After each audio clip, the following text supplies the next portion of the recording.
ആറ്റിങ്ങൽ ലോക്സഭാ മണ്ഡലത്തിൻ്റെ പരിധിയിൽപ്പെടുന്ന ഒരു നിയമസഭാ മണ്ഡലമാണ് തിരുവനന്തപുരത്തെ വാമനപുരം.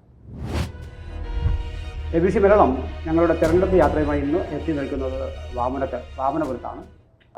നമ്മൾ വാമനപുരത്താണുള്ളത്. വാമനപുരത്തിൻ്റെ സവിശേഷ സാഹചര്യത്തെക്കുറിച്ചൊക്കെ ഒന്ന് സൂചിപ്പിച്ചുകൊണ്ട് നമുക്ക് ഇത് MC റോഡിലാണ് അല്ലേ, അതിൻ്റെ തീരത്താണ് സ്ഥിതി ചെയ്യുന്നത്. വാമനപുരം നദി വളരെ പ്രശസ്തമാണ്.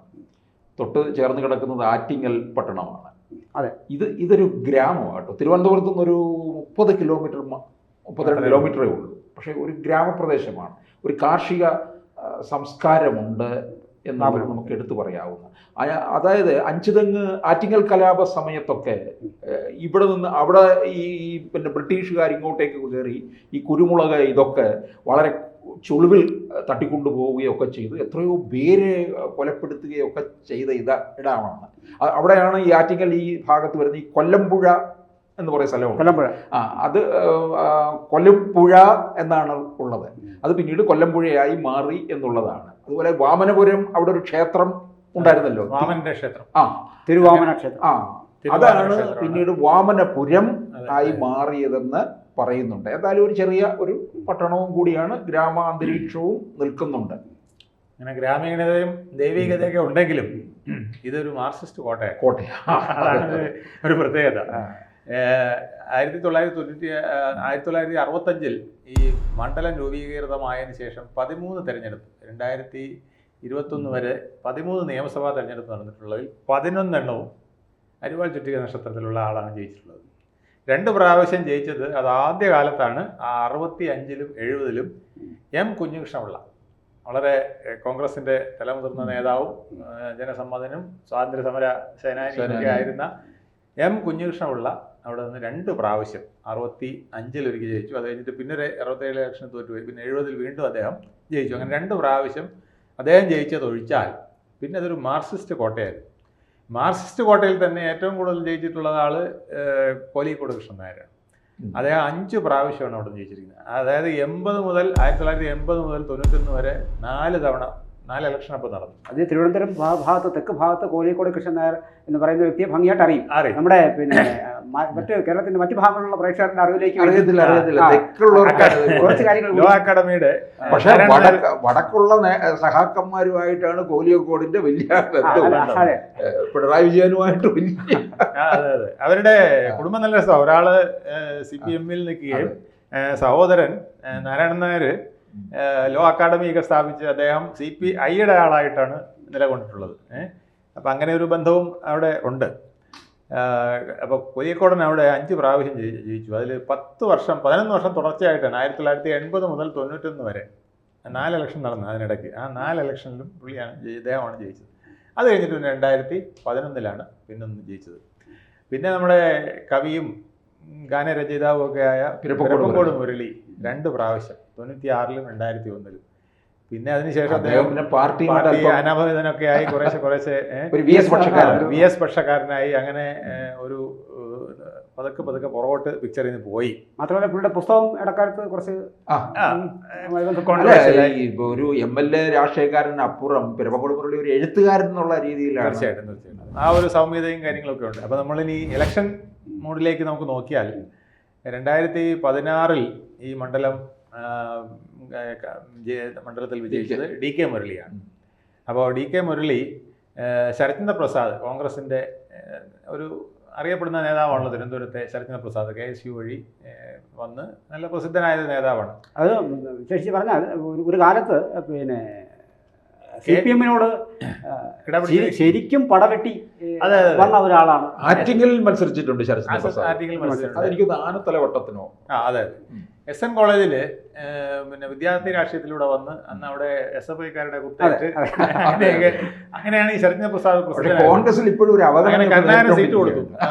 എന്നാ കുത്തേറ്റ ചെറുക്കൻ ഇരിക്കട്ടെ എന്ന് പറഞ്ഞു. അങ്ങനെയാണ് അദ്ദേഹം ആദ്യം അസംബ്ലി പഴയ പടക്കുതിര സമ്മതിക്കില്ല. അവഗണനയുണ്ട് കേട്ടോ ഇപ്പോഴും പാർട്ടിക്കകത്ത്. പക്ഷെ ഇത്തവണ സീറ്റ് എവിടെയോ ഉണ്ട്. അങ്ങനെ ശരത്ചന്ദ്ര പ്രസാദിന് 2016-ൽ കൊടുത്ത സീറ്റാണ് വാമനപുരം. പക്ഷെ വാമനപുരം ഈ പറഞ്ഞ പോലെ മാർക്സിസ്റ്റ് കോട്ടയാണ്. അവിടെ പണ്ട് കുഞ്ഞികൃഷ്ണപിള്ള രക്ഷപ്പെട്ട പോലെ ശരത്ചന്ദ്ര പ്രസാദിന് രക്ഷപ്പെടാൻ കഴിഞ്ഞില്ല. അവിടെ DK മുരളിയാണ് വിജയിച്ചത്. ഈ മണ്ഡലത്തിൽ 2016 മൊത്തം വോട്ട് എന്ന് പറയുന്നത് 1,97,254 അതിൽ പോൾ ചെയ്ത് 1,41,435. അതിൽ ഡി കെ മുരളി ആണ് വിജയിച്ച ഡി കെ മുരളി കിട്ടിയത് 65,848, അതായത് 46.56%. 46% പോൾ ചെയ്തതിന്റെ പകുതിയോളം പിടിച്ചു എന്ന് പറയാം. അദ്ദേഹത്തിന്റെ ഭൂരിപക്ഷം 9,596 ആയിരുന്നു. എതിരാളി ശരത്ചന്ദ്ര പ്രസാദ് ആയിരുന്നു. അദ്ദേഹത്തിന് 56,252 വോട്ടാണ് കിട്ടിയത്. അന്ന് പിന്നെ BDJSന്റെ സ്ഥാനാർത്ഥി അവിടെ ഉണ്ടായിരുന്നു, RV നിഖിൽ. അദ്ദേഹത്തിന് കിട്ടിയത് 13,956. അപ്പോൾ അവിടെ BJP അത്ര വലിയൊരു മേജർ പ്രസക്തിയുള്ള മണ്ഡലമല്ല. എന്നാൽ പിന്നെ 2021 ഡി കെ മുരളി തന്നെയാണ് മത്സരിച്ചത്. അദ്ദേഹത്തിന് 73,000, അന്നേരം വീണ്ടും വോട്ട് കൂടുകയാണ്. 73,142 വോട്ടിന്റെ ഭൂരിപക്ഷം. ആദ്യം പിന്നെ 9,000 ആയിരുന്നെങ്കിൽ ഇപ്പോൾ 10,000 ചില്ലുവാനുമായി ഭൂരിപക്ഷം. 1000-ത്തിനടുപ്പിച്ച് വോട്ട് ഭൂരിപക്ഷം കിട്ടി. അതിൽ 49.11%. കഴിഞ്ഞ തവണ 46 ആയിരുന്നെങ്കിൽ ഇത്തവണ 49%. അപ്പോഴാണ് കറക്റ്റ് 50-ലേക്ക് വരുന്നത്. ഇതെനിക്ക് തോന്നുന്നത് അത് CPM-ന്റെ ഒരു ഷുവർ സീറ്റാണ്. അതെ, അതിലെ 13-ൽ 11 തവണയും CPM ആണ് അവിടെ ജയിച്ചത്. മാത്രമല്ല ഈ കാൻഡിഡേറ്റ് സാർ പിന്നെ ആൾക്കാരുമായിട്ട് വളരെ അടുത്ത ബന്ധമുണ്ട്. ഈ നമ്മൾ എപ്പോഴും പറയുന്ന ഈ ഭരണവിരുദ്ധ വികാരമൊന്നും അങ്ങോട്ടേക്ക് ആനാട് ജയൻ എന്ന ഇന്റർനാഷണൽ കോൺഗ്രസിന്റെ സ്ഥാനാർത്ഥിയാണ് കഴിഞ്ഞ തവണ മത്സരിച്ചത്. അദ്ദേഹത്തിന് 62,895 കിട്ടി.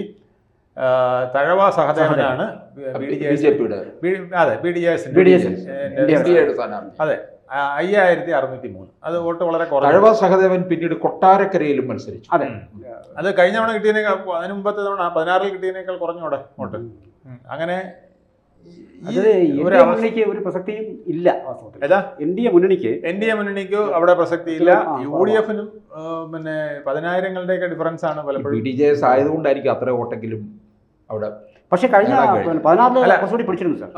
16-ല് പിന്നെ 13,956 വോട്ട് പിടിച്ചെടുത്തതാണ് 5,600 ചില്ലാനത്തിലേക്ക് ഇത് ഇത്തവണ ഡി കെ മുരളിയെ മാറ്റിയിട്ട് ജോയിയെ നിർത്തുമെന്നാണ് പറയുന്നത്. അങ്ങനെയാണെന്നുണ്ടെങ്കിൽ ഡി കെ മുരളിക്ക് പാർട്ടിയുടെ ജില്ലാ സെക്രട്ടറി സ്ഥാനം കൊടുക്കും.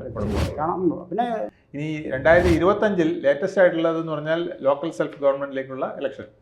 അതിന്റെ ടോട്ടൽ എടുത്തു കഴിഞ്ഞാൽ UDF-ന് 55,893 വോട്ടും LDF-ന് 57,822 വോട്ടുമാണ് കിട്ടിയത്. അതായത് 2,129 വോട്ടിൻ്റെ ഭൂരിപക്ഷം അല്ലെങ്കിൽ കൂടുതൽ വോട്ട് LDF-നുണ്ട്. BJPക്ക് 25,002 വോട്ട്. അപ്പോൾ തഴവ സഹദേവൻ കിട്ടിയതിനേക്കാൾ 5 ഇരട്ടി വോട്ടാണ് ഇപ്പം BJPക്ക് അവിടെ കിട്ടിയിരിക്കുന്നത്. അന്ന് 5,603 ആയിരുന്നെങ്കിൽ ഇന്ന് 25,000 ചില്ലുവാനുമായിട്ട് അത് ഉയർന്നിരിക്കുന്നു. അപ്പോൾ അവിടെ BJP നില വളരെ മെച്ചപ്പെടുത്തി ഇത്തവണ. കാരണം അവിടെ 50,000, 55,000, 57,000 വരുന്നിടത്ത് അതിൻ്റെ പകുതിയോളം ഏകദേശം പിടിക്കാൻ 25,000 പിടിക്കാനായിട്ട് BJPക്ക് ഇത്തവണ അവിടെ കഴിഞ്ഞിട്ടുണ്ട്. അപ്പോൾ ഇനിയത്തെ മത്സരം കുറച്ചുകൂടെ കടുത്തതാകും എന്ന് തോന്നുന്നു. അതുപോലെ സാർ നമുക്ക് പിന്നെ ഒരു വലിയ പരാതിയുള്ള സ്ഥലമാണ് ഇവിടെ. അടൂർ പ്രകാശ് എപ്പോഴും പറയുന്നത് ഇവിടെ കള്ളവോട്ടിന്റെ കേന്ദ്രമാണ്. ഇവിടെ SIR വന്നാൽ കാണാമെന്നാണ് പറയുന്നത്. അപ്പോൾ ഇവിടെ കോൺഗ്രസ്സുകാരും ജയിക്കുമെന്ന് അവർ പറയുന്ന ഒരു അതേ ആദ്യ തെരഞ്ഞെടുപ്പ് നിന്നപ്പോൾ മുതൽക്ക് അദ്ദേഹം ഈ കള്ളവോട്ടിന്റെ ഇഷ്യൂ ഉയർത്തുന്നുണ്ട്. പക്ഷെ അത് വളരെ കൃത്യമായിട്ട് അതിനകത്ത് ഇടപെടാതെ 1.5 ലക്ഷത്തിൽ പരം കള്ളവോട്ടുകൾ അദ്ദേഹം കണ്ടെത്തി തടഞ്ഞു. ആറ്റിങ്ങലിലെ പിന്നെ അല്ലല്ല ഈ ആറ്റിങ്ങൽ പാർലമെന്റ് മണ്ഡലം അതിലൊന്നാണല്ലോ ഈ വാമനപുരം. അപ്പൊ ഈ വാമനപുരത്തും കള്ളവോട്ട് ഒരുപാടുണ്ട്. അതുകൊണ്ടാണ് മാർക്സിസ്റ്റ് പാർട്ടി ഇങ്ങനെ കുത്തകയായിട്ട് ജയിക്കുന്നതെന്ന് അദ്ദേഹം പറയാറുണ്ട്. അല്ല, ഈ കഴിഞ്ഞ ലോക്സഭാ തെരഞ്ഞെടുപ്പിൽ അത്രയും കള്ളവോട്ട് പുറത്തു പോയിട്ടുണ്ടെന്നുണ്ടെങ്കിൽ ഈ നിയമസഭാ തെരഞ്ഞെടുപ്പിൽ അവിടെ അത് പ്രതികരിക്കണം. അത് പ്രതികരിക്കേണ്ടതാണ് വാസ്തവത്തിൽ. പക്ഷേ ഈ അദ്ദേഹത്തിന്റെ വളരെ കൃത്യമായ ഇടപെടൽ കൊണ്ടാണ് വാസ്തവത്തിൽ 19-ലും 24-ലും അടൂർ പ്രകാശിന് അവിടെ വിജയിക്കാൻ കഴിയും. പക്ഷെ മറ്റൊരാളായിരുന്നെങ്കിൽ ഒരു പക്ഷേ നമുക്ക് ഓർത്താൽ നമുക്കറിയാം. കാരണം ഈ അടൂർ പ്രകാശ് മറ്റൊരു സ്ഥലത്തു നിന്നാണ് വരുന്നത്. അവിടെയും അല്ല, അടൂർ പ്രകാശ് പിന്നെ തോൽവി അറിഞ്ഞിട്ടുള്ള ആളാണ്. ഇലക്ഷൻ എഞ്ചിനീയറിംഗ് പുള്ളിക്കറിയാം, വളരെ ഭംഗിയായിട്ട് അറിയാം. അതാണ് അതിന്റെ ഒരു പിന്നെ കോന്നിയൊക്കെ കൈവെള്ളയിൽ നിർത്തിയെന്നേ. ഇതിന്റെ പാർലമെന്റ് നോക്കാം. അപ്പോൾ നമുക്ക് പാർലമെന്റ് പിന്നെ ആറ്റിങ്ങൽ ലോക്സഭാ മണ്ഡലത്തിന്റെ പരിധിയിൽപ്പെടുന്നതാണ് വാമനപുരം. അവിടെ 2019-ൽ UDF നമുക്ക് കാണാൻ ശ്രമിച്ചൊരു നമ്മൾ നേരത്തെ സംസാരിച്ചതുപോലെ ഈ LDF കോട്ടയിലും അടൂർ പ്രകാശ് മത്സരിച്ചപ്പോൾ UDF ആണ് അതാണ് പറയാൻ അപ്പൊ അടൂർ പ്രകാശ് പറയുന്നത് എന്തുകൊണ്ടാണ് അപ്പോൾ ഞാൻ ഈ കള്ള വോട്ടുകളെ കംപ്ലീറ്റ് ബ്ലോക്ക് ചെയ്തു, അതുകൊണ്ടാണ് എനിക്ക് ജയിക്കാൻ കഴിഞ്ഞത്. അങ്ങനെയാണെങ്കിൽ വരാൻ പോകുന്ന നിയമസഭാ തെരഞ്ഞെടുപ്പിലും അവർക്ക് സാധ്യതയുണ്ട്. എഴുതള്ളാൻ കഴിയില്ല. കണക്ക് നോക്കുമ്പോൾ 2019 41.3 ആണ് പിന്നെ UDF പിടിക്കാൻ കഴിഞ്ഞത്. അതായത് 59,671 വോട്ടുകൾ UDF പിടിച്ചു. ഇടതുകോട്ടയിലാണത്. LDF 34.8 അത്രയും താഴ്ന്നു പോയി. 34 പിടിച്ചത്. അവിടെ 50,231 വോട്ടുകളാണ് അവിടെ. പക്ഷേ BJP അതായത് NDA 20.6 പിടിച്ചു. അവിടെ ലേശം അവർ മുന്നോട്ട് വന്നിട്ടുണ്ട്. പഴയ കണക്കുകൾ പോലെ അല്ല ഇവിടെ വന്നിരിക്കുന്നത്. 29,681 വോട്ടുകളാണ് അന്ന് അവർക്ക് പിടിക്കാൻ കിട്ടിയത് 2019.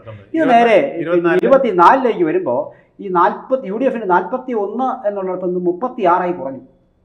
അതാണ് പറയുന്നത്. അപ്പോൾ അതൊരു പിന്നെ അതാണ് മത്സരം കടുത്തു. അപ്പോൾ ജോയിക്കും മണ്ഡലത്തിൽ നല്ല ഗ്രിപ്പുള്ള ആളാണ് ജോയി.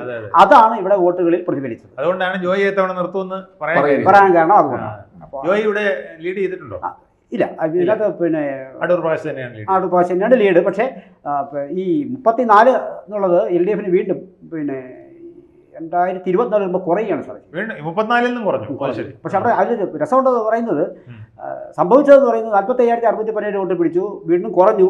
പക്ഷെ ഇത് കൊണ്ടുപോയത് NDA ആണ് കൊണ്ടുപോയി. അത് നോക്കേണ്ടതാണ്. അപ്പോൾ അവരിപ്പോഴും വോട്ട് വിഹിതം അത് V മുരളീധരന്റെ കഴിവാണ്. അത് വോട്ട് വിഹിതം വർദ്ധിപ്പിച്ചു. 40,170 ഇനിയും വർദ്ധിപ്പിക്കും. ഇനി വർദ്ധിക്കുന്ന സാധ്യതയാണ്. സാഹചര്യങ്ങൾ കൂടി നമുക്ക് മനസ്സിലാക്കാം. അല്ല, V മുരളീധരനെ പോലൊരു കാൻഡിഡേറ്റ് വന്നാലേ നമുക്ക് പറയാൻ പറ്റും. V മുരളീധരൻ ആയതുകൊണ്ടാണ് ഇവിടെ ഇത്രയും വോട്ടിംഗ് പെർസെന്റേജ് ഉയർന്നത്. പക്ഷെ എങ്കിലും കഴക്കൂട്ടത്ത് സ്റ്റഡി ആയിട്ടുള്ള ഇൻക്രീസ് ഉണ്ട്. അവിടെ BDJS അല്ല BJPയുടെ കാൻഡിഡേറ്റ് ആണ് നിൽക്കുന്നതെങ്കിൽ അവിടെ സ്റ്റഡി ആയിട്ടുള്ള ഇൻക്രീസ് വരുന്നുണ്ടെന്ന്. മാത്രമല്ല ഈ ഒരു കാൻഡിഡേറ്റ് ഇപ്പോൾ കടകംപള്ളി ആയാലും ശരി, ഇപ്പോൾ നമ്മുടെ പിന്നെ V മുരളീധരനാണെങ്കിലും ശരി, കഴക്കൂട്ടത്ത് സ്ഥാനാർത്ഥിത്വ ഉണ്ടാണെങ്കിൽ തൊട്ടടുത്ത മണ്ഡലങ്ങളിൽ അത് പ്രതിഫലിക്കാനുള്ള സാധ്യതയുണ്ട്.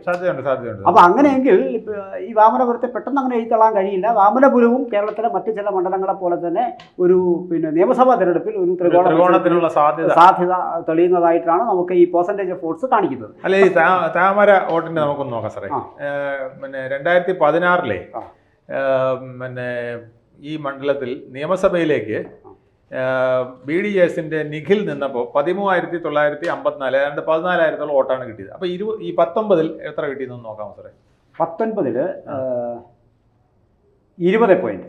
20 പോയിന്റ്. അപ്പോൾ അവിടെ വ്യത്യാസം മനസ്സിലായോ? 6,000 വോട്ട് അവിടെ കൂടിയിട്ടുണ്ട്. 20 സംതിങ് വരുമ്പോൾ അല്ലേ? കൂടിയിട്ടുണ്ട്.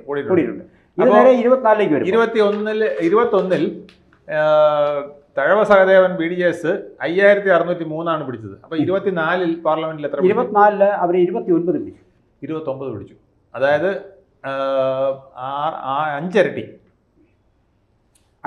5 ഇരട്ടി വോട്ടാണ് V മുരളീധരൻ അവിടെ കൂടുതൽ പിടിച്ചിരിക്കുന്നത്. നമ്മുടെ ലോക്കൽ ബോഡി ഇലക്ഷൻസ് 25,002. അപ്പോൾ അത് തൊട്ടടുത്ത് നിൽക്കുന്നത് പിന്നെ UDF 55,890. നല്ല വ്യത്യാസം മാർജിൻ ഉണ്ട്. പിന്നെ LDF അതിലും മുന്നിലാണ് 57,822. അതായത് 2000 കിലോ വോട്ടിന് LDF ആണ് അവിടെ ഈ തദ്ദേശ ഭരണത്തിന്റെ ഇത് നോക്കുമ്പോൾ ലീഡ്. അതായത് പിന്നെ ഈ വരും തെരഞ്ഞെടുപ്പുകളിൽ കേരളത്തിൽ SIR വന്നതിന് ശേഷം വാമനാപുരത്തിന്റെ കഥ എന്താണെന്ന് നമുക്ക് നോക്കണം. അതാണ് പ്രധാനം. SIR പ്രതിഫലിക്കാൻ പോകുന്ന ഒന്നായിട്ടുള്ളത് വാമനപുരത്തായിരിക്കുമെന്നാണ് ഇതിൽ കൂടുതൽ പ്രകാശിന്റെ കണക്കൂട്ടൽ. അല്ല സാർ, കെ മുരളീധരനായിരുന്നല്ലോ ഇവിടുത്തെ ഈ SIRന്റെ ഒക്കെ ചാർജ്. അദ്ദേഹം SIRന് അനുകൂലം പോലെയാണ് നിന്നത് ഇവിടെ. കാരണം ഇവിടെ ഒരുപാട് ഈ പ്രദേശങ്ങളിലൊക്കെ ഒരുപാട് കള്ളയോട്ടുണ്ടെന്നുള്ള ഒരു നിഗമനത്തിലാണ് അദ്ദേഹം. അത് ഇത്തരം പോക്കറ്റ്സിലുണ്ട്. ഇത്തരം പോക്കറ്റ്സിലുണ്ട്. അപ്പോൾ അതൊക്കെ തള്ളിപ്പറയാൻ കഴിയാത്ത സാഹചര്യത്തിലാണ്. അതുകൊണ്ട് സ്വാഭാവികമായിട്ടും ഈ ഓൾറെഡി പറഞ്ഞിരിക്കുന്ന അടൂർ പ്രകാശ് നേരത്തെ ഉന്നയിച്ച ആരോപണത്തിൽപ്പെടുന്ന 1,00,000 പര വോട്ടുകളും പിന്നെ SIR വഴി ഒഴുകിപ്പോകുന്ന ചില സംഭവങ്ങളുണ്ട്. അപ്പോൾ അതും കൂടി മിച്ചം വന്നു കഴിഞ്ഞാൽ ഈ കയറ്റം കൂടി വെച്ച് നോക്കുമ്പോൾ ഒരു നല്ല ത്രികോണ മത്സരത്തിലുള്ള സാധ്യത അവിടെ നിലനിൽക്കുന്നു. ഈ വരുന്ന 26 അതായത് 10-60 ദിവസത്തിനകം നടക്കാൻ പോകുന്ന ഒരു പൂരത്തിൽ. ഇനി അതിനകത്ത് വേറെ തമാശ കൂടി പറഞ്ഞ് നമുക്ക് നിർത്തുന്നതായിരിക്കും നല്ലത്. കാരണം ഇപ്പോൾ സാറ് പറഞ്ഞത് സൂചിപ്പിച്ചതുപോലെ ജോയിക്ക് ഈ മണ്ഡലം കിട്ടുന്നു. അതെ. സ്വാഭാവികമായും ഡി കെ മുരളി നല്ല മണ്ഡലവുമായി നല്ല അടുത്ത ബന്ധമുള്ള ഡി കെ മുരളി ജില്ലാ സെക്രട്ടറി ആയിട്ട് വരുന്നു. പിന്നെ ഇനി വരുന്നത് നമ്മൾ പറയുന്നത് അങ്ങനെ പറയുന്നു എന്നുള്ളതല്ല. ഒരുപക്ഷെ ഈ പറഞ്ഞ കണക്കുകൾ വെച്ചിട്ട് മറ്റേ ഒഴിയിപ്പ് നോട്ടും SIR ഒക്കെ വെച്ചിട്ട് പിന്നെ മറ്റാരെങ്കിലുമാണ് ജയിക്കുന്നത്. ജോയിക്ക് ജയിക്കായിരുന്നു, കടിച്ചതും പോയി പിടിച്ചതും പോയി, ജില്ലാ സെക്രട്ടറി പോയി. മറ്റു അത് കൂടി ഇതിനകത്തൊരു അപകടം പതിയിരിപ്പുണ്ട്. ഈ നമ്മുടെ സാഹചര്യം ജോയിയുടെ മുമ്പിലെ വെല്ലുവിളി വലുതാണ് എന്നാണ് സാർ ഉദ്ദേശിച്ചത്. കാരണം അതിഭയങ്കരമായ ഒരു ഫൈറ്റ് പ്രൂവ് ചെയ്യേണ്ടി വരും. അവിടെ വിജയിച്ചാൽ അദ്ദേഹം മണ്ഡലത്തിൽ ബേസ് ഉള്ള ആളാണ്. പക്ഷേ ആ മണ്ഡലത്തിലെ ബേസ് അദ്ദേഹത്തിന് ശക്തമായി പ്രൂവ് ചെയ്യേണ്ടി ഒരു തവണ എന്നുള്ളതാണ്. അതാണ് ബാബു കാത്തിരിക്കുന്നത്. നമുക്ക് കൂടുതൽ വാർത്തകളും വിശേഷങ്ങളും നിങ്ങളിലേക്ക് എത്താൻ ABC മലയാളം സബ്സ്ക്രൈബ് ചെയ്യുക, ബെൽ ബട്ടണും അമർത്തുക.